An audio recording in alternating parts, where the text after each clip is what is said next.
committed to you. Fox Carolina, the 6 o'clock news starts now.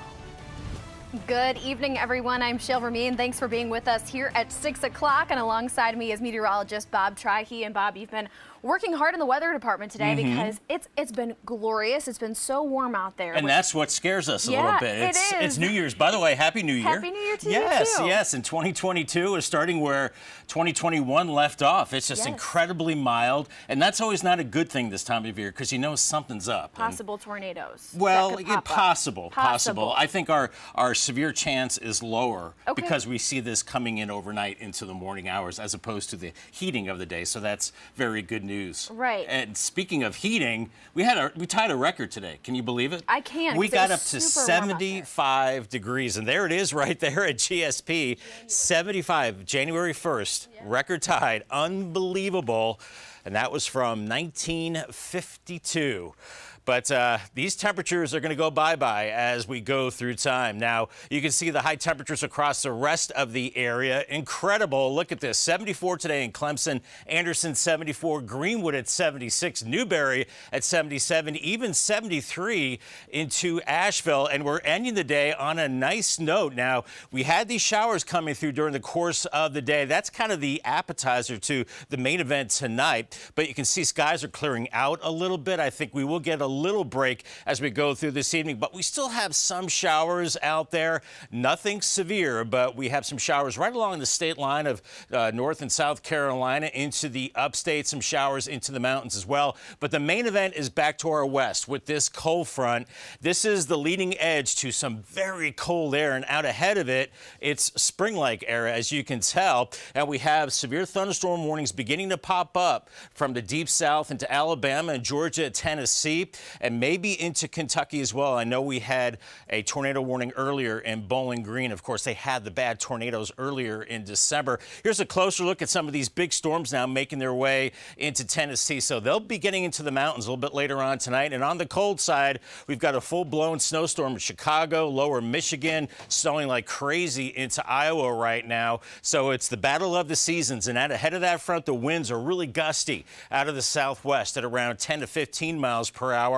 We have a gust of 23 in Asheville, 20 in Rutherfordton, and 17 into Newberry.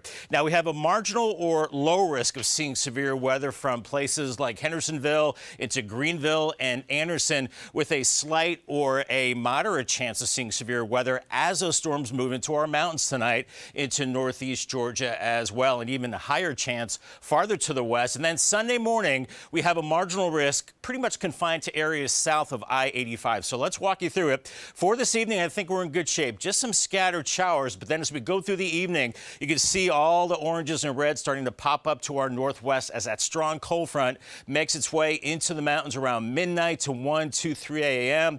Heavy rain, gusty winds, vivid lightning, and then we see that activity spilling into the upstate right along the I-85 corridor early tomorrow, still hanging on around 8 a.m., and then I think we're done. We get a lull, the cold air starts to build in, and then we'll see another little system building in with a cold rain Sunday night. And yes, it starts to change it to snow into the mountains around Asheville, into the higher terrain. It's possible we could see 2 to 3 inches of snow on the higher peaks. And in Asheville, maybe a dusting as much colder air starts to build into the area.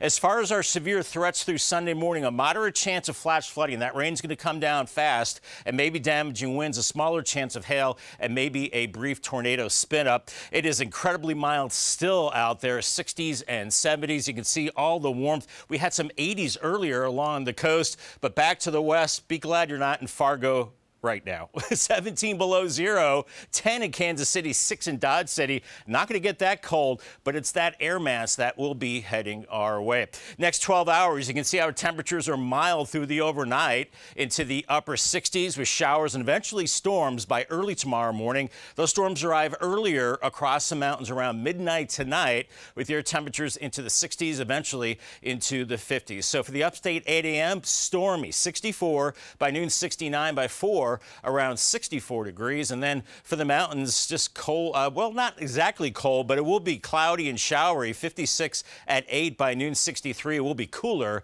and 62 at 4. I'll have much more through the course of the evening, and of course, much more on the forecast in your 7-day as well, coming up beginning tonight on the Fox Carolina News at 10. Shale?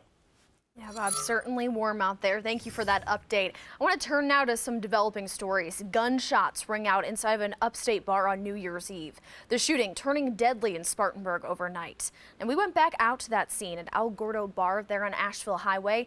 Deputies tell us it's here they found a man shot to death inside of this bar.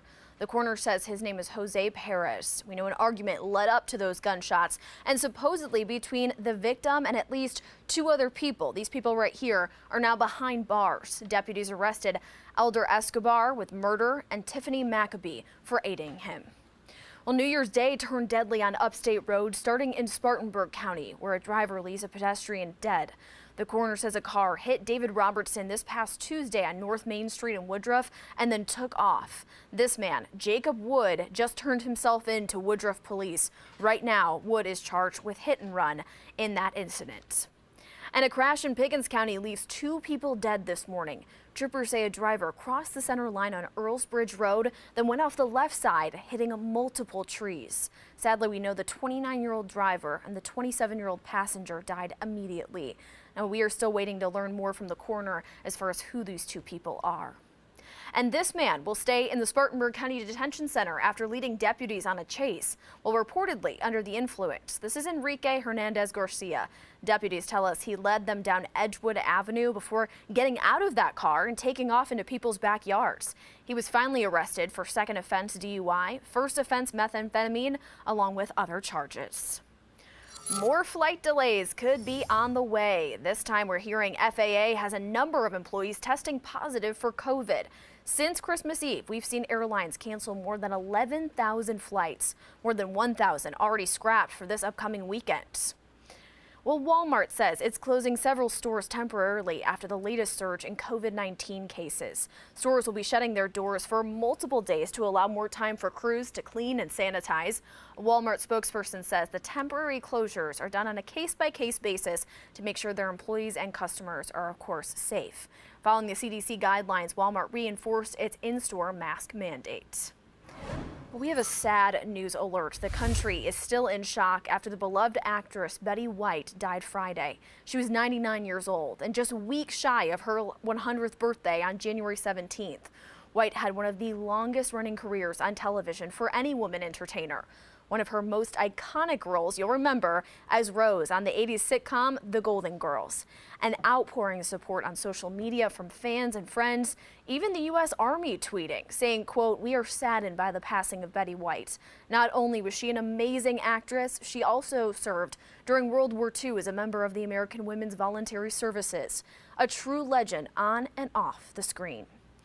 And you'll want to stay connected with our free Fox Carolina News app, especially with any breaking weather alerts or news alerts. This is a great tool to have. We'll send any updates directly to your home screen on your cell phone. Just download it in the App Store or Google Play. Again, stay connected with us through our free social media news apps, and we'll see you live on the 10 o'clock news.